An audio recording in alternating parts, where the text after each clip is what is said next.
ಪ್ರೀತಿದ ಬಂಧನ ಭಾಗ 46. ಪ್ಲೀಸ್ ನಮ್ಮ ಚಾನಲ್ಗೆ ಸಬ್ಸ್ಕ್ರೈಬ್ ಆಗಿ ಗೈಸ್, ಪ್ಲೀಸ್. ಚಿಂತಿಸಬೇಡಿ ಮಿಸ್ಟರ್ ವರ್ಮಾ, ನನಗೆ ಯಾವುದೇ ನಾಚಿಕೆ ಕೆಟ್ಟ ಸ್ವಾರ್ಥ ಇಲ್ಲ. ನಾನು ಇನ್ನು ಮುಂದೆ ನಿಮಗೆ ನಿಮ್ಮ ಕುಟುಂಬಕ್ಕೆ ತೊಂದರೆ ಕೂಡ ಕೊಡೋದಿಲ್ಲ. ಆದ್ದರಿಂದ ನೀವು ನನ್ನ ಮುಂದೆ ನಿಂತು ಯಾವುದಕ್ಕೂ ಸಮರ್ಥನೆ ನೀಡೋ ಅಗತ್ಯನೂ ಇಲ್ಲ. ಅವನ ಹಿಡಿತದಿಂದ ಬಿಡಿಸ್ಕೊಂಡು ಅವಳು ಅವನ ಹಿಂದೆಯೇ ತಿರುಗಿ ನೋಡದೆ ವೇಗವಾಗಿ ನಡೆದು ಹೋದ್ಲು. ಅವಳು ಕೋಪದಿಂದ ದೂರ ಹೋಗುವುದನ್ನು ನೋಡ್ತಿದ್ದಾಗೆ ಸುಹಾಸ್ನ ಮುಖ ಸಂಪೂರ್ಣವಾಗಿ ಕಪ್ಪಾಯಿತು. ಇತ್ತ ಇಷ್ಟು ಹೊತ್ತು ಮೌನವಾಗಿ ನಿಂತಿದ್ದ ಮುದ್ದಿನ ಅನ್ವಿತಾ ಕೆಲವು ಸೆಕೆಂಡುಗಳ ಕಾಲ ತೀವ್ರ ಆಘಾತದಿಂದ ನಿಂತುಬಿಟ್ಲು. ಅವಳಿಂದ ತನ್ನ ಕಣ್ಣೀರನ್ನು ತಡೆಯಲಾಗದೆ ಅನಿಯಂತ್ರಿತವಾಗಿ ಗಟ್ಟಿಯಾಗಳಕ್ಕೆ ಶುರು ಮಾಡಿದ್ಲು.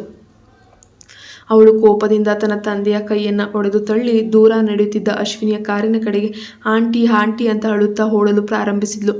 ಅದಾದ ನಂತರ ತನ್ನ ಪ್ರೀತಿಯ ಅಶ್ವಿನಿ ಆಂಟಿಯನ್ನು ಮತ್ತೆಂದು ನೋಡಲಾಗುವುದಿಲ್ಲ, ಅವಳು ತಮ್ಮನ್ನು ಬಿಟ್ಟು ದೂರ ಹೊರಟು ಹೋಗ್ತಾಳೆ ಅನ್ನೋ ಭೀಕರ ಭಾವನೆ ಆ ಸಣ್ಣ ಮಗುವಿನಲ್ಲಿ ಉಂಟಾಗಿತ್ತು.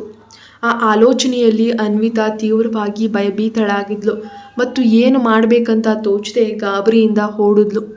ಆ ತೀವ್ರ ಗಾಬರಿ ಮತ್ತು ಅಳುವಿನಲ್ಲಿ ಅವಳು ನೆಲದ ಮೇಲಿದ್ದ ಒಂದು ಕಲ್ಲಿನ ಕಾಲ ಬೆರಳು ತಾಗಿ ತೀವ್ರವಾಗಿ ಎಡವಿ ಕೆಳಗೆ ಬಿದ್ಲು. ತನ್ನ ಮುದ್ದಿನ ಮಗಳು ಅನ್ವಿತಾ ಕೆಳಗೆ ಬಿದ್ದರೂ ಲೆಕ್ಕಿಸದೆ ಅಶ್ವಿನಿಯ ಕಾರನ್ನು ಉದ್ರಿಕ್ತವಾಗಿ ಬೆನ್ನಟ್ಟುತ್ತಿರುವುದು ಸುಹಾಸ್ಗೆ ಆಶ್ಚರ್ಯ ಮತ್ತು ದಿಗ್ಭ್ರಮೆಯನ್ನು ನೋಡ್ತಿದ್ದ. ಅನ್ವಿತಾ ಅಶ್ವಿನಿಯನ್ನು ಭೇಟಿಯಾಗಿದ್ದು ಕೆಲವು ಬಾರಿ. ಹಾಗಿದ್ರೂ ಅವಳಿಗೆ ಅಶ್ವಿನಿಯ ಮೇಲೆ ಯಾಕೆ ಅಷ್ಟೊಂದು ಅಪಾರವಾದ ಪ್ರೀತಿ ಮತ್ತು ಬಾಂಧವ್ಯ ಬೆಳಕೊಂಡಿದೆ? ಸುಹಾಸ್ ಆ ಗೊಂದಲದ ಆಲೋಚನೆಯಲ್ಲಿ ಕಳೆದು ಹೋಗಿದ್ದಾಗ ಆ ಪುಟ್ಟ ಹುಡುಗಿ ಇದ್ದಕ್ಕಿದ್ದಂತೆ ಓಡುತ್ತಾ ಕಲ್ಲಿಗೆಡವಿ ಕೆಳಗೆ ಬಿದ್ದಿದ್ಲು. ಆ ದೃಶ್ಯವನ್ನು ಕಂಡೊಡನೆ ಸುಹಾಸ್ಗೆ ತಕ್ಷಣವೇ ಪ್ರಜ್ಞೆ ಬಂದಂತಾಯಿತು. ಅವನು ತಕ್ಷಣವೇ ಬಂದು ನೆಲದ ಮೇಲೆ ಬಿದ್ದಿರೋ ಮಗಳನ್ನು ತನ್ನ ತೋಳುಗಳಲ್ಲಿ ಅಪ್ಪಿ ತಬ್ಕೊಂಡ. ಅನ್ವಿತಾ, ನಿನಗೆ ಎಲ್ಲಾದರೂ ಏಟಾಯ್ತಕ್ಕಂದ? ಅಪ್ಪನನ್ನು ನೋಡು, ಎಲ್ಲಾದರೂ ನೋವಾಗ್ತಿದ್ಯೇನೋ ಅಂತ ಹೇಳಿಬಿಟ್ಟು ಆತಂಕದಿಂದ ವಿಚಾರಿಸ್ತಾ ಇದ್ದಾನೆ.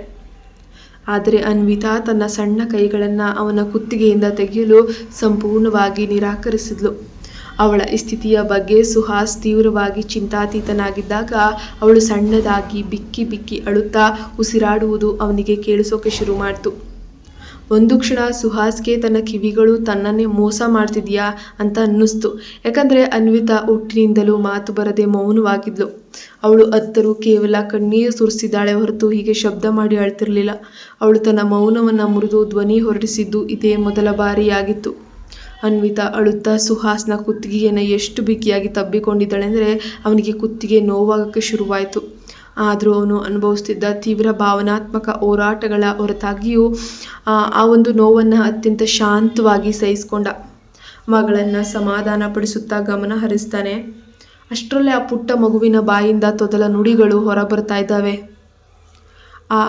ಅಶ್ವಿನಿ ಆಂಟಿ ನನಗೆ ಬೇಕು, ಆಂಟಿ ಬೇಕು ಅಂತ ಅನ್ವಿತಾ ಇದ್ದಕ್ಕಿದ್ದಂತೆ ತನ್ನ ಮೌನ ಮುರಿದು ಆಡಿದ ಈ ಮೊದಲ ಮಾತುಗಳು ಸುಹಾಸ್ನನ್ನು ಸಂಪೂರ್ಣವಾಗಿ ದಿಗ್ಭ್ರಮೆಗೊಳಿಸ್ತವೆ. ಮಗಳು ತನ್ನ ಜೀವನದ ಮೊದಲ ಮಾತನ್ನೇ ಅಶ್ವಿನಿ ಅಂತ ಆಡ್ತಾಳೆ ಅಂತ ಅವನು ಕನಸಿನಲ್ಲೂ ನಿರೀಕ್ಷಿಸಿರಲಿಲ್ಲ. ಆ ಮಹಿಳೆ ತನ್ನ ಮಗಳಿಗೆ ಇಷ್ಟೊಂದು ಹತ್ತಿರವಾಗಿದ್ದಾಳೆಯೇ? ಅವಳಿಗೆ ಇವಳ ಮೇಲೆ ಅಷ್ಟೊಂದು ಕಾಳಜಿ ಇದೆಯೇ ಎಂಬ ಆಲೋಚನೆ ಸುಹಾಸ್ನ ಮನಸ್ಸಿನಲ್ಲಿ ಕಹಿಯನ್ನು ಉಂಟು ಮಾಡಿತು. ಕೊನೆಗೆ ಅವನು ತನ್ನ ಹಲ್ಲು ಕಡಿಯುತ್ತಾ ಮಗಳಿಗೆ ಸತ್ಯವನ್ನು ತಿಳಿಸ್ಬೇಕಾಯಿತು. ಕಂದ, ಶ್ರೀಮತಿ ಅಶ್ವಿನಿ ಹೊರಟು ಹೋಗಿದ್ದಾರೆ, ಆದರೆ ನಿನ್ನ ಜೊತೆ ನಿನ್ನ ಅಪ್ಪ ಇದ್ದಾನಲ್ವಾ, ಹಾಗಾಗಿ ಇನ್ನು ಮುಂದೆ ಅಳಬಾರ್ದು, ಸರಿನಾ? ಆದರೆ ಅನ್ವಿತಾಳ ನಿರಂತರ ಅಳುವಿಕೆ ಮತ್ತು ಬಿಕ್ಕುವಿಕೆ ಅವಳ ಸಣ್ಣ ದೇಹವನ್ನು ಬಹಳ ದುರ್ಬಲಗೊಳಿಸಿತು. ಅವಳ ಪುಟ್ಟ ದೇಹವು ನಡುಗಲು ಪ್ರಾರಂಭಿಸಿತು. ಬೇರೆ ದಾರಿ ಇಲ್ಲದೆ ಸುಹಾಸ್ ಅವಳಿಗೆ ಶಾಲೆಗೆ ರಜೆ ಹಾಕಿ ತಕ್ಷಣವೇ ಕಾರ್ನಲ್ಲಿ ಮನೆಗೆ ಕರ್ಕೊಂಡು ಹೋಗ್ತಾನೆ. ದಾರಿಯುದ್ದಕ್ಕೂ ಆ ಪುಟ್ಟ ಹುಡುಗಿ ನಿಧಾನವಾಗಿ ಶಾಂತಳಾದ್ಲು. ಕಾರಿನ ಹಿಂದಿನ ಸೀಟ್ನಲ್ಲಿ ಕುಳಿತಿದ್ದ ಅವಳು ಸಾಂದರ್ಭಿಕವಾಗಿ ಬಿಕ್ಕುವುದನ್ನು ಹೊರತುಪಡಿಸಿ ಸಂಪೂರ್ಣವಾಗಿ ಮೌನವಾಗಿ ಹೋಗ್ತಾಳೆ. ಬೃಹತ್ ವರ್ಮಾ ಭವನದೊಳಗೆ ಕಾಲಿಟ್ಟ ತಕ್ಷಣ ಅವಳು ಮನೆಯಲ್ಲಿದ್ದಂತಹ ಎಲ್ಲರನ್ನ ಕಡೆಗಣಿಸಿ ನೇರವಾಗಿ ಮೇಲಿರುವಂತಹ ತನ್ನ ಕೊಠಡಿಗೆ ಹೋಗ್ತಾಳೆ. ತನ್ನ ಹಿಂದೆಯೇ ಕೊಠಡಿಯ ಬಾಗಿಲನ್ನು ಬಲವಾಗಿ ಹೊಡೆದು ಮುಚ್ಕೊಂಡ್ಲು. ಸುಹಾಸ್ಗೆ ಅನ್ವಿತಾ ಎಂದಿನಂತೆ ತನ್ನ ಮೇಲಿನ ಕೋಪವನ್ನು ತೋರ್ಪಡಿಸಿದ್ದಾಳೆ ಅಂತ ಅನ್ನಿಸ್ತು. ಯಾಕಂದ್ರೆ ಈ ಹಿಂದೆ ಹಲವು ಬಾರಿ ಅವಳು ಹೀಗೆ ವರ್ತಿಸಿದ್ಲು. ಮೇಲಾಗಿ ಆ ದಿನ ಕಂಪನಿಯಲ್ಲಿ ಅವನ ಉಪಸ್ಥಿತಿ ಅತ್ಯಂತ ಅಗತ್ಯವಾಗಿತ್ತು. ದೊಡ್ಡ ದೊಡ್ಡ ಬಿಸ್ನೆಸ್ ಡೀಲ್ಸ್ ಒಂದರ ಸಭೆ ಇತ್ತು. ಸ್ವಲ್ಪ ಯೋಚಿಸಿದ ನಂತರ ಸುಹಾಸ್ ಮನೆ ಕೆಲಸದಾಕಿ ಗೀತಾಳಿಗೆ ಆ ಪುಟ್ಟ ಹುಡುಗಿ ಬಗ್ಗೆ ನಿಗಾ ವಹಿಸೋಕೆ ನೋಡ್ಕೊಳ್ಳೋಕೆ ಹೇಳಿ ಕಚೇರಿಗೆ ಹೋಗ್ತಾನೆ. ಮಧ್ಯಾಹ್ನ ಸಮಯ ಸುಹಾಸ್ ಕಚೇರಿಯಲ್ಲಿ ತನ್ನ ಮುಖ್ಯ ಕೆಲಸಗಳನ್ನು ಮುಗಿಸೋಕೆ ಹೊರಟಿದ್ದಾಗ ಗೀತಾ ಅವನಿಗೆ ಧಾವಂತದಿಂದ ಕರೆ ಮಾಡಿದ್ಲು. ಅಯ್ಯೋ ಬೇಗ ಬನ್ನಿ ಸರ್, ಮಿಸ್ ಅನ್ವಿತಾಗಿ ಏನೋ ದೊಡ್ಡ ತೊಂದರೆ ಆಗಿದೆ, ಅವಳ ದೇಹವೆಲ್ಲ ಉರಿತಾ ಇದೆ. ಗೀತಾಳ ಧ್ವನಿಯಲ್ಲಿ ಬಹುತೇಕ ತೀವ್ರ ಭಯ ಆತಂಕ ಎದ್ದು ಕಾಣಿಸ್ತಾ ಇತ್ತು. ಅದನ್ನು ಕೇಳಿದ ತಕ್ಷಣ ಸುಹಾಸ್ಗೆ ತನ್ನ ಹೃದಯವೇ ಗಂಟಲಿಗೆ ಬಡದಂಗಾಯಿತು. ಅನ್ವಿತಾಗೆ ಏನಾಯಿತು? ಜ್ವರದಿಂದ ಬಳಲ್ತಿರುವ ಅನ್ವಿತಾಳನ್ನು ಉಳಿಸೋಕೆ ಸುಹಾಸ್ ಮತ್ತೆ ಅಶ್ವಿನಿಯ ಬಳಿಗೆ ಹೋಗಲೇಬೇಕಾಗ್ತದೆ. ಗೀತಾಳ ಕರೆ ಕೇಳಿದ ತಕ್ಷಣ ಸುಹಾಸ್ ತನ್ನ ಕೈಲಿದ್ದ ಕಚೇರಿಯ ಎಲ್ಲ ಪ್ರಮುಖ ಕಡತಗಳನ್ನು ಬದಿಗಿಟ್ಟು ಮಿಂಚಿನ ವೇಗದಲ್ಲಿ ತನ್ನ ಕಾರನ್ನು ಮನೆ ಕಡೆ ಓಡಿಸ್ತಾನೆ. ವರ್ಮಾ ಭವನವನ್ನು ತಲುಪ್ತಿದ್ದ ಹಾಗೆ ಗೀತಾ ಓಡೋಡಿ ಬರ್ತಾಳೆ. ಸಾಬ್, ನೀ ಹೋದ್ಮೇಲೆ ನಾನು ಅನ್ವಿತಾ ಅಮ್ಮನನ್ನು ಸಮಾಧಾನ ಪಡಿಸೋಕೆ ತುಂಬ ಪ್ರಯತ್ನ ಪಟ್ಟಿದ್ದೀನಿ. ಆದರೆ ನಾನು ಎಷ್ಟೇ ಪ್ರೀತಿಯಿಂದ ಮಾತಾಡಿಸಿದ್ರು ಕೂಡ ಅವಳಿಂದ ಯಾವುದೇ ಪ್ರತಿಕ್ರಿಯೆ ಬರ್ತಾನೆ ಇಲ್ಲ. ಗೀತಾ ತುಂಬ ಆತಂಕಗೊಳಗಾಗ್ತಾಳೆ. ಅವಳ ಧ್ವನಿ ನಡಗ್ತಾ ಇತ್ತು ಅಕ್ಷರಶಃ. ತ್ವರಿತ ಹೆಜ್ಜೆಗಳು, ತೀವ್ರ ತುರ್ತು ಪ್ರಜ್ಞೆಯೊಂದಿಗೆ ಸುಹಾಸ್ ಅನ್ವಿತಾಳ ಕೊಠಡಿಯನ್ನು ಪ್ರವೇಶಿಸ್ತಾನೆ. ಕೊಠಡಿಯ ಒಂದು ಮೂಲೆಯಲ್ಲಿ ಶೂನ್ಯ ನೋಟದಿಂದ ಸುರುಳಿಯಾಗಿ ಕುಳಿತಿದ್ದ ಆ ಪುಟ್ಟ ಹುಡುಗಿ ಯಾರ ಪ್ರವೇಶಕ್ಕೂ ಕನಿಷ್ಠ ಪ್ರತಿಕ್ರಿಯೆಯನ್ನು ನೀಡಲಿಲ್ಲ. ಸುಹಾಸ್ ತಕ್ಷಣವೇ ಅವಳ ಬಳಿ ಮಂಡಿಯೂರಿ ಕುಳಿತು, ಅನ್ವಿತಾ ಕಂದ, ಅಪ್ಪನ ಮಾತು ಕೇಳು. ನಿನ್ನನ್ನು ಹೀಗೆ ನೋಡಿ ಅಪ್ಪನಿಗೆ ಎಷ್ಟು ನೋವಾಗ್ತಿದೆ ಗೊತ್ತಾ? ನಾವು ಭವಿಷ್ಯದಲ್ಲಿ ಮತ್ತೆ ಅಶ್ವಿನಿ ಆಂಟಿಯನ್ನು ಖಂಡಿತ ನೋಡ್ಬೋದು, ಸರಿನಾ? ಇದು ನಿನ್ನ ಅಪ್ಪ ನಿನಗೆ ನೀಡುತ್ತಿರುವಂತಹ ಮಾತು ಅಂತ ಹೇಳ್ತಾನೆ. ಈ ಹಿಂದೆ ಅಶ್ವಿನಿಯ ಹೆಸರನ್ನು ಉಲ್ಲೇಖಿಸಿದಾಗಲೆಲ್ಲ ಅನ್ವಿತಾಳಲ್ಲಿ ಒಂದು ರೀತಿಯ ಭರವಸೆಯ ಪ್ರತಿಕ್ರಿಯೆ ಬರ್ತಾ ಇತ್ತು. ಆದರೆ ಈ ಬಾರಿ ಅವಳು ಸಂಪೂರ್ಣವಾಗಿ ಅಚಲವಾಗಿ ತನ್ನದೇ ಆದ ಗೂಡಿನಲ್ಲಿ ಕತ್ತಲೆಯ ಜಗತ್ತಿನಲ್ಲಿ ಮುಳುಗೇ ಹೋಗಿದ್ಲು. ಅವಳ ಆ ಸ್ಥಿತಿಯನ್ನು ನೋಡಿದಾಗ ಸುಹಾಸ್ನ ಹೃದಯ ಒಂದು ಕ್ಷಣ ಚುರುಕ್ಕಂದಿತ್ತು. ಮಗಳ ಆ ನಿಶ್ಚಲ ಪ್ರತಿಕ್ರಿಯೆಯಿಂದ ಅವಳ ಒಂದು ಸ್ವಲೀನತೆ ತೀವ್ರವಾಗಿ ಹದಗೆಡ್ತಿತ್ತು ಅನ್ನೋ ಭೀಕರ ಸತ್ಯ ಅವನಿಗೆ ಸ್ಪಷ್ಟ ಆಯಿತು. ಸತ್ಯವನ್ನು ಅರಿತುಕೊಂಡ ಸುಹಾಸ್ ತಕ್ಷಣವೇ ತಡ ಮಾಡದೆ ತನ್ನ ಜೀವಮಾನದ ಆಪ್ತ ಗೆಳೆಯಾಗೋ ಖ್ಯಾತ ಮನೋವೈದ್ಯರಾದ ಡಾಕ್ಟರ್ ಜೇಮ್ಸ್ಗೆ ಕರೆ ಮಾಡಿ ತಕ್ಷಣವೇ ಮನೆಗೆ ಬರೋ ಥರ ಹೇಳ್ತಾರೆ. ಡಾಕ್ಟರ್ ಜೇಮ್ಸ್ ಮನೋವಿಜ್ಞಾನ ಕ್ಷೇತ್ರದಲ್ಲಿ ಅತ್ಯಂತ ಗೌರವಾನ್ವಿತವಾದ ತಜ್ಞರಾಗಿದ್ದರು. ಹಲವು ವರ್ಷಗಳಿಂದ ಅನ್ವಿತಾಳ ವೈದ್ಯಕೀಯ ಸ್ಥಿತಿಯನ್ನು ಹತ್ತಿರದಿಂದ ಗಮನಿಸಿರುವಂತಹ ಚಿಕಿತ್ಸೆ ನೀಡ್ತಾ ಇದ್ರು. ಕರೆ ಸ್ವೀಕರಿಸಿದ ಅತ್ಯಲ್ಪ ಸಮಯದಲ್ಲೇ ಡಾಕ್ಟರ್ ಜೇಮ್ಸ್ ಅನ್ವಿತಾಳನ್ನು ನೋಡಲು ವರ್ಮಾ ಭವನಕ್ಕೆ ಬಂದರು. ಅವಳ ಪ್ರಸ್ತುತ ಸ್ಥಿತಿಯನ್ನು ಆಳವಾಗಿ ಪರೀಕ್ಷಿಸಿದ ನಂತರ ಅವರ ಮುಖಭಾವವು ತಕ್ಷಣವೇ ಗಂಭೀರ ಆಯಿತು. ಕೊಠಡಿಯಲ್ಲಿದ್ದ ಸುಹಾಸ್ ಮತ್ತು ಗೀತಾಳನ್ನು ನೋಡಿ, ಸುಹಾಸ್, ದಯವಿಟ್ಟು ನೀವಿಬ್ಬರು ಸ್ವಲ್ಪ ಹೊತ್ತು ಜೋರಾಗಿ ಹೋಗಿ ನೀವು ಅನ್ವಿತಾಳ ಜೊತೆ ಏಕಾಂತದಲ್ಲಿ ಮಾತಾಡಬೇಕು ಅಂತ ಹೇಳ್ತಾರೆ. ಸುಹಾಸ್ ಗೀತಾ ವೈದ್ಯರ ಸೂಚನೆಗೆ ಸಹಕರಿಸಿ ಆತಂಕದಿಂದ ಕೊಠಡಿಯಿಂದ ಹೊರ ನಡೀತಾಳೆ. ಕೊಠಡಿಯ ಒಳಗೆ ಡಾಕ್ಟರ್ ಜೇಮ್ಸ್ ಅತ್ಯಂತ ತಾಳ್ಮೆಯಿಂದ ಅನ್ವಿತಾಳೊಂದಿಗೆ ವಿವಿಧ ರೀತಿಯಲ್ಲಿ ಸಂವಹನ ನಡೆಸೋಕೆ ಪ್ರಯತ್ನಿಸಿದ್ರು. ಆದರೂ ಅವ್ರು ಏನೇ ಹೇಳಿದ್ರು, ಎಷ್ಟೇ ಪ್ರೀತಿಯಿಂದ ಮಾತಾಡಿಸಿದ್ರು, ಆ ಮಗುವಿನಿಂದ ಬರೀ ಶೂನ್ಯ ಖಾಲಿ ನೋಟ ಮಾತ್ರ. ಅವರ ಇಂದಿನ ಎಲ್ಲ ವೈದ್ಯಕೀಯ ಪರೀಕ್ಷೆಗಳಿಗೆ ಮತ್ತು ಮುಖಾಮುಖಿಗಳಿಗೆ ಹೋಲಿಸಿದರೆ ಈ ಬಾರಿ ಅನ್ವಿತಾಳು ಅತ್ಯಂತ ಸ್ಥಿತಿ ತುಂಬ ಕ್ಲಿಷ್ಟಕರವಾಗಿತ್ತು, ಅಪಾಯಕಾರಿಯಾಗಿತ್ತು. ಸುಮಾರು 1 ಗಂಟೆಯ ಸುದೀರ್ಘ ಪ್ರಯತ್ನದ ನಂತರ ಡಾಕ್ಟರ್ ಜೇಮ್ಸ್ ಕೊಠಡಿಯಿಂದ ಹೊರ ಬಂದರು. ಅವರು ತೀವ್ರವಾಗಿ ದಣಿದಂತೆ ಕಾಣ್ತಾ ಇದ್ರು. ಅನ್ವಿತಾಳಿಂದ ಸಣ್ಣ ಪ್ರತಿಕ್ರಿಯೆಯೂ ಪಡೆಯೋಕ್ಕಾಗಲಿಲ್ಲ. ಆದರೆ ಯಾವುದೂ ಕೆಲಸ ಮಾಡಿರಲಿಲ್ಲ. ಹೇಗಿದ್ದಾಳೆ ಜೇಮ್ಸ್, ನನ್ನ ಮಗಳು? ಸುಹಾಸ್ ತೀವ್ರ ಆತಂಕದಿಂದ ಕೇಳ್ತಿದ್ದಾರೆ. ಜೇಮ್ಸ್ ನಿಸ್ಸಹಾಯಕತೆಯಿಂದ ತಲೆ ಅಲ್ಲಾಡಿಸಿದ್ರು. ಸುಹಾಸ್, ಅನ್ವಿತಾ ತನ್ನೊಳಗೆ ಸಂಪೂರ್ಣವಾಗಿ ಅಡಗಿಕೊಂಡಿದ್ದಾಳೆ. ಅವಳು ಯಾರೊಂದಿಗೂ ಕೂಡ ಸಂವಹನ ನಡೆಸೋಕೆ ನಿರಾಕರಿಸ್ತಿದ್ದಾಳೆ ಮತ್ತು ನನ್ನ ಸಂಪರ್ಕವನ್ನು ಕೂಡ ದ್ವೇಷಿಸ್ತಿದ್ದಾಳೆ. ಯಾರು ಎಷ್ಟೇ ಪ್ರಯತ್ನ ಮಾಡಿದ್ರೂ ಕೂಡ ಬಹುಶಃ ಅವಳ ಜೊತೆ ಮಾತಾಡೋಕ್ಕೆ ಸಾಧ್ಯನೇ ಇಲ್ಲ. ಅವಳು ಯಾವುದೋ ಬಲವಾದ ಘಟನೆಯಿಂದ ತೀವ್ರವಾಗಿ ಟ್ರಿಗರ್ ಆಗಿಬಿಟ್ಟಿದ್ದಾಳೆ. ಇದನ್ನು ಸರಿಪಡಿಸೋಕೆ ಇರುವ ಒಂದೇ ಒಂದು ಮಾರ್ಗ ಅಂದರೆ ಅವಳ ಈ ಮಾನಸಿಕ ಆಘಾತಕ್ಕೆ ಮೂಲ ಕಾರಣ ಏನು ಅನ್ನೋಂಥದ್ದನ್ನು ನಾನು ಮೊದಲು ಕಂಡುಹಿಡಿಯುವಂಥದ್ದು. ಅದೇನೇ ಇದ್ರೂ ದಯವಿಟ್ಟು ಹೇಳಿ. ಅದನ್ನು ಕೇಳಿದಾಗ ಸುಹಾಸ್ನ ಮುಖ ಸಂಪೂರ್ಣವಾಗಿ ಕಪ್ಪಗಾಗೋಯ್ತು. ತನ್ನ ಸ್ನೇಹಿತನ ಮನಸ್ಥಿತಿಯಲ್ಲಾದ ಈ ದಿಢೀರ್ ಬದಲಾವಣೆಯನ್ನು ಗಮನಿಸಿದಂತಹ ಜೇಮ್ಸ್ ಅತ್ಯಂತ ಪ್ರಾಮಾಣಿಕತೆಯಿಂದ ಕೇಳ್ತಾರೆ, ಸುಹಾಸ್, ಅನ್ವಿತಾಳ ಮನಸ್ಥಿತಿಯಲ್ಲಿ ಈ ಮಟ್ಟದಂತಹ ಒಂದು ಆಘಾತಕಾರಿ ಬದಲಾವಣೆ ಕಾರಣವಾಗಬಹುದಾದ ಯಾವುದೇ ಇತ್ತೀಚೆಗೆ ಶಾಲೆಯಲ್ಲಾಗಲಿ ಅಥವಾ ಇಲ್ಲಾಗಲಿ ಎದುರಾಗಿದೆಯಾ? ಬೆಳಗ್ಗೆ ಶಾಲೆಯ ಗೇಟ್ ಬಳಿ ಅಶ್ವಿನಿಯ ಉಡುಪಿನ ಅಂಚನ್ನು ಹಿಡಿದು ಆಕೆಯನ್ನು ಕಳೆದುಕೊಂಡಾಗ ಮೊದಲ ಬಾರಿಗೆ ಅಶ್ವಿನಿ ಆಂಟಿ ಅಂತ ಮೌನ ಮುರಿದ ಮಗಳು ನೆನಪುಗಳು ಸುಹಾಸ್ನ ಮನಸ್ಸಿಗೆ ಬಂದವು. ಉತ್ತರ ಅವನಿಗೆ ಸೂರ್ಯನ ಬೆಳಕಿನಂತೆ ಸ್ಪಷ್ಟವಾಗಿತ್ತು. ಒಂದು ಕ್ಷಣ ತೀವ್ರ ಮೌನದ ನಂತರ ಸುಹಾಸ್ ಆ ಬೆಳಗಿನ ಶಾಲೆಯ ಗೇಟ್ನಲ್ಲಿ ಅಶ್ವಿನಿ, ಅನ್ವಿತಾ ಮತ್ತು ತನ್ನ ನಡುವೆ ನಡೆದಂತಹ ಒಂದು ಘಟನೆಗಳನ್ನು ಮೆಲುಕು ಹಾಕ್ತಾನೆ. ಆ ಮಹಿಳೆ ದೂರವಾದದ್ದೇ ಅನ್ವಿತಾಳ ಮನಸ್ಥಿತಿಯನ್ನು ಇಷ್ಟೊಂದು ಹಠಾತ್ ಮತ್ತು ಭೀಕರ ಬದಲಾವಣೆಯನ್ನು ಉಂಟು ಮಾಡಿದೆ ಅನ್ನೋಂಥ ಸತ್ಯ ತಿಳಿದಾಗ ಅವನಿಗೆ ಆಘಾತ ಆಗುತ್ತೆ. ಇತ್ತ ಅಶ್ವಿನಿಯ ಮನೆಯಲ್ಲಿ ಅಶ್ವಿನಿ ಶಾಲೆಯಿಂದ ಹಿಂತಿರುಗಿದಾಗ ಇಬ್ಬರು ಮಕ್ಕಳು ಓಡಿ ಬಂದು ಅವಳನ್ನು ತಬ್ಕೊಳ್ತಾರೆ. ಶಾಲೆಯ ಆಡಳಿತ ಮಂಡಳಿಯ ಸುಹಾಸ್ನ ಪ್ರಭಾವದಿಂದ ಮಕ್ಕಳನ್ನ ಶಾಲೆಯಿಂದ ಹೊರಹಾಕಿದ ಘಟನೆ ಮಕ್ಕಳಿಗೆ ಸತ್ಯ ತಿಳಿದ ನಂತರ ತಂದೆಯ ಮೇಲೆ ಬೇಸರಗೊಂಡಿರುವಂಥದ್ದು ಮೇಘನಾಳ ಹೃದಯವನ್ನು ನೋಯಿಸ್ತಾ ಇತ್ತು. ಸುಹಾಸ್ ಮೇಲಿನ ಅವಳ ಅತೃಪ್ತಿ ಕೋಪ ದಿನದಿಂದ ದಿನಕ್ಕೆ ಹೆಚ್ಚುತ್ತಾನೆ ಇತ್ತು.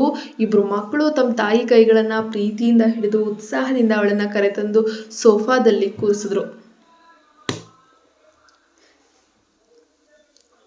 ಅಮ್ಮ, ನಾವು ಇನ್ನು ಮುಂದೆ ಕಿಂಡರ್ ಗಾರ್ಡನ್ಗೆ ಹೋಗೋಕ್ಕೆ ಸಾಧ್ಯ ಇಲ್ಲ ಮತ್ತು ನೀನಿನ್ನು ಯಾವುದೇ ಹೊಸ ವಿಶೇಷ ತರಗತಿಗೆ ನಮ್ಮನ್ನು ಸೇರಿಸಿಲ್ಲ ಅಲ್ವಾ? ಹಾಗಾಗಿ ನಾವು ಕೆಲವು ದಿನಗಳ ಕಾಲ ಶಾಲೆಯಿಂದ ಸ್ವಲ್ಪ ಒಂದು ಬ್ರೇಕ್ ತೆಗೆದುಕೊಳ್ಬಹುದೇ ಅಂತ ಹೇಳ್ಬಿಟ್ಟು ಮುದ್ದಾಗಿ ಅಮ್ಮನ ಹತ್ರ ಪ್ರಶ್ನೆ ಮಾಡ್ತಾ ಇದ್ದಾವೆ ಮಕ್ಕಳು. ಹುಡುಗರ ಈ ಪ್ರೀತಿಗೆ ಕೋರಿಕೆಗೆ ಅವರ ತಾಯಿ ಅಶ್ವಿನಿ ಯಾವುದೇ ಹಿಂಜರಿಕೆ ಇಲ್ಲದೆ ಒಪ್ಕೊಳ್ತಾರೆ. ಖಂಡಿತ ಕಂದ, ನೀವು ಸಾಕಷ್ಟು ವಿಶ್ರಾಂತಿ ಪಡೆದ ನಂತರ ನಾನು ನಮಗಾಗಿ ಅಂದರೆ ನಿಮಗೋಸ್ಕರ ಬೇರೆ ಕೋಚಿಂಗ್ ತರಗತಿಗಳನ್ನು ಖಂಡಿತ ಏರ್ಪಡಿಸ್ಕೊಡ್ತೀನಿ. ಹಾಗಾದರೆ ಅಮ್ಮ, ನೀನು ಕೂಡ ಆಸ್ಪತ್ರೆ ಕೆಲಸ ರಜೆ ಹಾಕಿ ನಮ್ಮ ಜೊತೆ ಸಮಯ ಕಳಿತೀಯಾ? ನಮಗೆ ಸ್ವಲ್ಪ ಸಮಯ ಕೊಡ್ತೀಯಾ? ಆದಿತ್ಯ ಅಶ್ವಿನಿಯ ಕೈಯನ್ನು ಮುದ್ದಾಗಿ ಹಿಡಿದು ಕೇಳ್ತಾ ಇದ್ದಾನೆ. ನಾವು ಮನೆ ಒಳಗಡೆನೇ ಇದ್ದು ಬಹಳ ಸಮಯ ಆಗೋಯಿತು. ದಯವಿಟ್ಟು ನಮ್ಮನ್ನು ಹೊರಗೆ ಕರ್ಕೊಂಡು ಹೋಗಮ್ಮ. ಆರವ್ ಮತ್ತು ನಾನು ನಿಜವಾಗಿಯೂ ಯೂನಿವರ್ಸ್ ಪಾರ್ಕ್ಗೆ ಅಂದರೆ ಯೂನಿವರ್ಸ್ ಪಾರ್ಕ್ ಅಂದರೆ ಗೊತ್ತಲ್ವಮ್ಮ, ಅಲ್ಲಿಗೆ ಹೋಗಿ ಇಷ್ಟಪಡ್ತಿದ್ವಿ. ಯಾಕಂದರೆ ಮೇಘನ ಆಂಟಿ ಅಲ್ಲಿ ತುಂಬ ಮಜವಾಗಿರುತ್ತೆ ಅಂತ ನನಗೆ ಹೇಳಿದರು. ವಾಸ್ತವವಾಗಿ ಮಕ್ಕಳಿಬ್ಬರು ಮುಂಚೆ ಯೋಚಿಸಿ ಈ ನಿರ್ಧಾರಕ್ಕೆ ಬಂದಿದ್ದರು. ಶಾಲೆಯಿಂದ ಹೊರಹಾಕಿದ್ದ ತಮ್ಮ ತಂದೆಯ ಕೃತ್ಯದಿಂದ ತಮ್ಮ ತಾಯಿಯು ತಮ್ಮಷ್ಟೇ ದುಃಖದಲ್ಲಿದ್ದಾಳೆ ಅಂತ ಅವರು ಊಹಿಸಿದರು.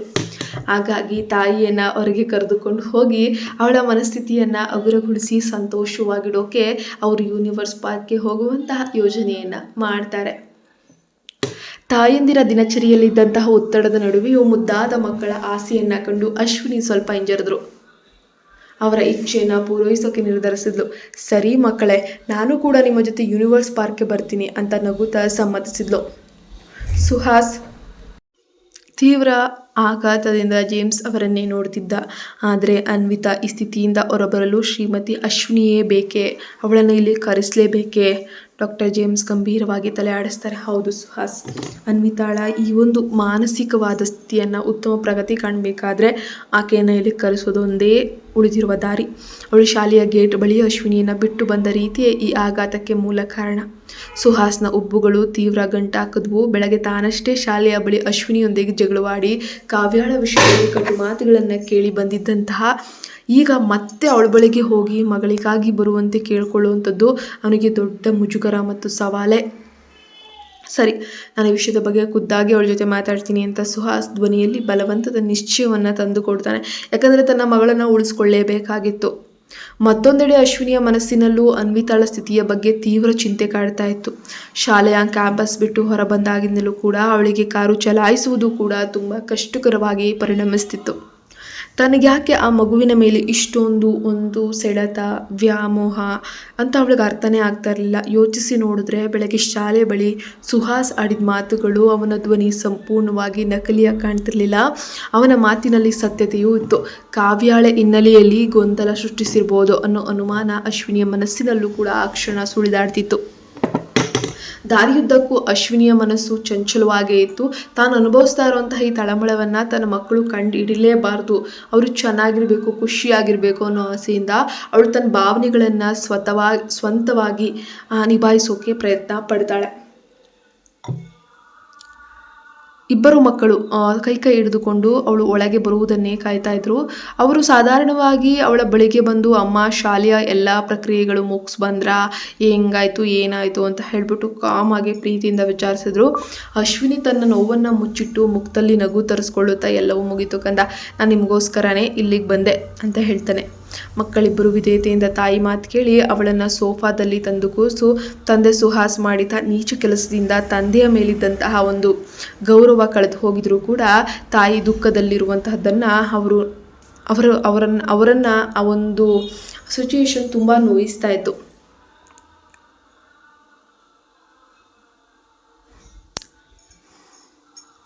ಸರಿ ಅಮ್ಮ, ನೀನೀಗ ಚೆನ್ನಾಗಿ ವಿಶ್ರಾಂತಿ ತಗೋ. ಏನು ನಮಗೇನೋ ಬೇಸರ ಏನಿಲ್ಲ ಅಮ್ಮ, ನಾವು ಇರೋದನ್ನ ಒಪ್ಕೊಳ್ಬೇಕಲ್ವಾ? ಅಶ್ವಿನಿ ಹಿಂಜರಿಕೆ ಇಲ್ಲದೆ ಖಂಡಿತ ನೀವು ಸಾಕಷ್ಟು ವಿಶ್ರಾಂತಿ ಪಡೆದ ನಂತರ ಖಂಡಿತ ನಾವು ಹೋಗೋಣ ಅಂತಲೇ ಹೇಳ್ತಾರೆ. ಹಾಗಾದರೆ ನೀವು ಸ್ವಲ್ಪ ಸಮಯ ಆಸ್ಪತ್ರೆಯಿಂದ ರಜೆ ತೆಗೆದುಕೊಳ್ಳೇಬೇಕು ಅಂತ ಹೇಳಿಬಿಟ್ಟು ಮಕ್ಕಳು ಪದೇ ಪದೇ ಹಠ ಮಾಡೋದನ್ನು ಕೇಳಿ ಅವಳು ಕೂಡ ಸರಿ ಅಂತ ಹೇಳಿ ಒಪ್ಕೊಳ್ತಾಳೆ. ಆ ಕಡೆ ತನ್ನ ಮಗಳನ್ನು ಉಳಿಸ್ಕೊಳ್ಳೇಬೇಕಾಗಿರುವಂತಹ ಪರಿಸ್ಥಿತಿ ಆಕೆಯಂತೂ ಸಂಪೂರ್ಣವಾಗಿ ಅವಳ ಕಂಡೀಷನ್ ತೀವ್ರ ಹದಗೆಟ್ಟು ಹೋಗಿತ್ತು. ಅವಳ ಸಬ್ಕಾನ್ಷಿಯಸ್ ಮೈಂಡ್ ಲೆವೆಲಲ್ಲಿ ನೋಡಿದ್ರೆ ಅವಳು ಒಂದು ಹುಚ್ಚಿಯ ರೀತಿ ಆಗ್ತಾ ಇತ್ತು ಆ ಒಂದು ಪುಟ್ಟ ಮಗು. ಹಾಗಾಗಿ ಅವಳನ್ನು ಏನಾದರೂ ಮಾಡಿ ತನ್ನ ಮಗಳನ್ನು ಉಳಿಸ್ಕೊಳ್ಳೇಬೇಕು.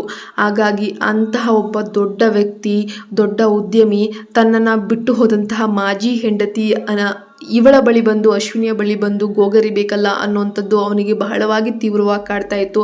ಅವನು ತನ್ನ ರೂಮಿಗೆ ಹೋಗಿ ಎಷ್ಟೇ ಅಲ್ಲಿಂದಿಲ್ಲಿ ಇಲ್ಲಿಂದ ಅಲ್ಲಿ ಓಡಾಡಿ ಏನು ಯೋಚನೆ ಮಾಡಿದ್ರೂ ಕೂಡ ಅವಳಿಗೆ ಏನೂ ಗೊತ್ತಾಗ್ತಾನೆ ಇಲ್ಲ. ಅದು ಅವಳ ಮುಂದೆ ಹೋಗಿ ನಾನು ಕೈ ಚಾಚಬೇಕಾ?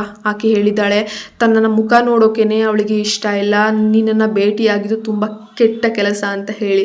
ಅಂದಮೇಲೆ ತನ್ನ ಮಗಳನ್ನು ಭೇಟಿಯಾಗುವಂಥ ತಾನೇ ಸ್ವತಃ ಹೋಗಿ ಕೇಳುವಂಥದ್ದು, ಮಾನ ಮರ್ಯಾದೆ ಬಿಟ್ಟು ಹೋಗುವಂಥದ್ದು ಅವನಿಗೆ ತುಂಬ ಅಸಹ್ಯಕರ ಅಂತನೋ ಒಂದು ಕಡೆ ಅನ್ನಿಸ್ತು ಅವನಿಗೆ. ಈ ಕಡೆ ಮನೆಗೆ ಅಗತ್ಯವಿದ್ದಂತಹ ಕೆಲವೊಂದಷ್ಟು ವಸ್ತುಗಳನ್ನು ಸಿದ್ಧಪಡಿಸ್ಕೊಂಡು ನಂತರ ನಾಲ್ವರು ಮೇಘನ, ಆರವ್ ಮತ್ತು ಒಟ್ಟಿಗೆ ಯೂನಿವರ್ಸ್ ಪಾರ್ಕ್ ಹೋಗಿ ಪ್ರಯಾಣ ಬೆಳೆಸಿದ್ರು. ಶೀಘ್ರದಲ್ಲೇ ಅವರೆಲ್ಲರೂ ಕೂಡ ಸಾಹಸ ಮತ್ತು ವಿನೋದದಿಂದ ಕೂಡಿದ ಯೂನಿವರ್ಸ್ ಪಾರ್ಕ್ಗೆ ಬಂದು ತಲುಪಿದ್ರು. ಆರವ್ ಮತ್ತು ಆದಿತ್ಯ ತಮ್ಮ ತಾಯಿಯ ಮನಸ್ಸಿನಲ್ಲಿದ್ದಂತಹ ದುಃಖವನ್ನು ಓಡಿಸಿ ಅವಳನ್ನು ಉರಿದುಂಬಿಸೋಕೆ ಬಯಸ್ತಾರೆ. ಅದಕ್ಕಾಗಿಯೇ ಪಾರ್ಕ್ಗೆ ಬರುವ ಮೊದಲೇ ಮೋಜು ಮಾಡೋಕ್ಕೆ ಒಂದು ಮಾಸ್ಟರ್ ಪ್ಲಾನ್ ಅನ್ನು ರೂಪಿಸಿದ್ರು. ಉದ್ಯಾನವನದ ಒಳಗೆ ಕಾಲಿಡ್ತಿದ್ದ ಹಾಗೆಯೇ ಇಬ್ಬರು ಮಕ್ಕಳು ಅಶ್ವಿನಿಯ ಕೈಗಳನ್ನು ಇಕ್ಕೆಲಗಳಿಂದ ಬಲವಾಗಿ ಹಿಡಿದುಕೊಂಡು, ಅಮ್ಮ ಮೊದಲಿಗೆ ಜುರಾಸಿಕ್ ಪಾರ್ಕ್ ಹೋಗೋಣವಾ, ಅಲ್ಲಿ ದೊಡ್ಡ ದೊಡ್ಡ ಡೈನೋಸರ್ಸ್ಗಳನ್ನೆಲ್ಲ ನೋಡ್ಬೇಕು ನಾನು ಅಂತ ಅಪ್ಪಟ್ಟನ್ನೇ ಹಿಡಿದುಬಿಟ್ರು. ಅಶ್ವಿನಿ ಪ್ರೀತಿಯಿಂದ ಒಪ್ಪಿ ಅವರನ್ನು ಜುರಾಸಿಕ್ ಪಾರ್ಕ್ಗೆ ಕರೆದೊಯ್ದ್ಲು. ಜೀವಂತವಾಗಿರುವಂತೆ ಕಾಣ್ತಿದ್ದ ಬೃಹತ್ ಡೈನೋಸರ್ಗಳು, ಕಾಡಿನ ವಾತಾವರಣವನ್ನು ಕಂಡು ಇಬ್ಬರು ಮಕ್ಕಳು ಸುತ್ತಮುತ್ತಲಿನ ಪರಿಸರವನ್ನು ಆನಂದಿಸುವುದರಲ್ಲೇ ಸಂಪೂರ್ಣವಾಗಿ ಮಗ್ನರಾಗಿ ಹೋಗಿದ್ರು. ಜುರಾಸಿಕ್ ಪಾರ್ಕ್ನ ಜಗತ್ತಿನಿಂದ ಹೊರಬಂದ ತಕ್ಷಣ ಅವರು ನೇರವಾಗಿ ಇಟಿ ಸಾಹಸ ಸವಾರಿ ಅಂದರೆ ಅಡ್ವೆಂಚರ್ ರೈಡ್ಗೆ ಹೋಡಿದ್ರು. ಅಲ್ಲಿ ಅವರು ಇಟಿ ಎಂಬ ಮುದ್ದಾದ ಅನ್ಯ ಲೋಕದ ಏಲಿಯನ್ ಜೀವಿಯೊಂದಿಗೆ ಬಾಹ್ಯಾಕಾಶದ ಕಲ್ಪನಾ ಲೋಕದಲ್ಲಿ ಸೈಕಲ್ ಸವಾರಿ ಮಾಡಿ ಸಂಭ್ರಮಿಸ್ತಾ ಇದ್ದಾರೆ. ಕೇವಲ 2 ಸವಾರಿಗಳನ್ನು ಮುಗಿಯುವಷ್ಟರಲ್ಲಿ ಅಶ್ವಿನಿಗೆ ಸ್ವಲ್ಪ ಒಂದು ರೀತಿ ಸುಸ್ತು, ದಣುವಿನ ಒಂದು ಫೀಲಿಂಗ್ ಆಯಿತು. ಆದರೆ ಆರವ್ ಮತ್ತು ಆದಿತ್ಯರಲ್ಲಿ ಉತ್ಸಾಹ ಮಾತ್ರ 1% ಕೂಡ ಕಮ್ಮಿ ಆಗೇ ಇರಲಿಲ್ಲ. ಒಂದಾದ ಮೇಲೊಂದರಂತೆ ಹಲವಾರು ವಿಭಿನ್ನ ರೋಮಾಂಚಕವಾದ ಸವಾರಿಗಳನ್ನು ಆನಂದಿಸ್ತಿದ್ರು. ಅವರು ಪ್ರತಿ ಬಾರಿ ಹೊಸ ಸವಾರಿಗೆ ಹೋದಾಗಲೂ ಕೂಡ ತಮ್ಮ ತಾಯಿಗೆ ಫೋನ್ ನೀಡಿ ತಮ್ಮ ಫೋಟೋಗಳನ್ನು ತೆಗೆದುಕೊಳ್ಳೋ ಥರ ಒತ್ತಾಯಿಸ್ತಾ ಇದ್ರು. ಅಶ್ವಿನಿ ಪ್ರತಿಯೊಂದು ಕ್ಷಣದಲ್ಲೂ ಮಕ್ಕಳು ಬಯಸ್ತಿದ್ದ ಹಾಗೆ ಫೋಟೋ ತೆಗೆಯುತ್ತಾ ಅವರೊಂದಿಗೆ ಮಗುವಾಗ್ತಿದ್ಲು. ಮಕ್ಕಳ ಆ ತಮಾಷೆಯ ಕ್ಷಣವನ್ನು, ಗೇಲಿಗಳನ್ನು, ನಗು ಕಳೆದ ಕೆಲವು ದಿನಗಳಿಂದ ಅವಳ ಮನಸ್ಸನ್ನು ಆವರಿಸಿದ ಎಲ್ಲ ನಕಾರಾತ್ಮಕ ಭಾವನೆಗಳನ್ನು, ಸುಹಾಸ್ ನೀಡಿದ ನೋವನ್ನು ಸಂಪೂರ್ಣವಾಗಿ ತೊಳೆದು ಹಾಕ್ತಾ ಇದ್ವು. ದಯವಿಟ್ಟು ನಮ್ಮ ಚಾನಲ್ಗೆ ಸಬ್ಸ್ಕ್ರೈಬ್ ಆಗಿ ಗೈಸ್.